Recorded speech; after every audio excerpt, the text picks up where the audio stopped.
વિરલ કોઠારી સાહેબને અહીંયા અત્યારે છીએ સીએ સાહેબ છે તો જે એક્સપોર્ટ કરીએ છીએ પણ એક્સપોર્ટ કર્યા પછી આપણે એવું સમજતા હોઈએ છીએ કે ભાઈ જે પ્રોડક્ટમાં આપણને જીએસટી નથી લાગતો તો એમનું આપણે ક્લેમ જ નથી કરતા હોતા બરાબર કે આપણે જેવી રીતના આપણા વેજીટેબલ છે કે જે આપણે ઇન્ડિયન પ્રોડક્ટમાં જેમાં જીએસટી નથી અને એનું આપણે જીએસટી ક્લેમ નથી કરતા રિફંડ લેવા માટે પણ જ્યારે આપણે કોઈ પણ પ્રોડક્ટ વિધાઉટ જીએસટીવાળી આપણે એક્સપોર્ટ કરીએ છીએ ત્યારે જે આપણા સીએચએના ચાર્જિસ હોય કે પછી આપણને કન્ટેનરના ચાર્જિસ હોય કે બીજા જે કાંઈ ચાર્જિસ લાગતા હોય એમાં આપણે જીએસટી પે કરેલો હોય અને એ જીએસટીનું પણ ઘણા બધા લોકો જે છે એ રિફંડ ફાઇલ નથી કરતા તો એમાં આપણને રિફંડ કરીને આપણને જે કંઈક આપણને ખર્ચા લાગ્યા હોય એમાં આપણે જે 18% જીએસટી પે કર્યો હોય એ પણ આપણે રિફંડ લઈ શકીએ છીએ તો તમારે જો આવી રીતના તમે જીએસટી લેતા હોય અથવા તો તમે જીએસટી રિફંડ ક્લેમ ન કરતા હોય તો તમે વિરલ સાહેબનો કોન્ટેક્ટ કરી લેજો હું એમના નંબર જે છે એ એમના ડિસ્પ્લેમાં પાછળ રાખી દઈશ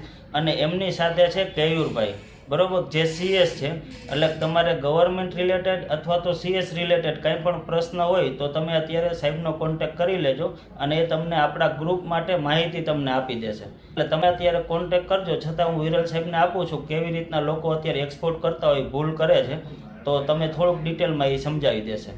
સાહેબ અત્યારે યસ આપણે જે એક્સપોર્ટર છે એ કેવી રીતના ભૂલ કરતા હોય છે યસ નમસ્કાર મિત્રો એકચ્યુઅલી અત્યારે એક્સપોર્ટ બધી જ પ્રોડક્ટ થતી હોય છે એમાં ઘણીવાર ટેક્સેબલ પ્રોડક્ટનું ડેફિનેટલી બધા રિફંડ્સ લેતા હોઈએ છીએ અને ઘણીવાર એવી બધી પ્રોડક્ટ્સ હોય છે જેમ કે જેના ઉપર કોઈ ટેક્સ નથી જે કે આપણે એક્ઝેમ્પ્ટેડ પ્રોડક્ટ્સ કહીએ કે જેના પર ઇન્ડિયામાં કોઈ ટેક્સ નથી લાગતો જેમ કે ફ્રૂટ્સ વેજીટેબલ્સ ગ્રેઇન્સ જે બી એક્સપોર્ટ થાય છે તો આજે ઘણીવાર એક્સપોર્ટર્સ એ માનીને બી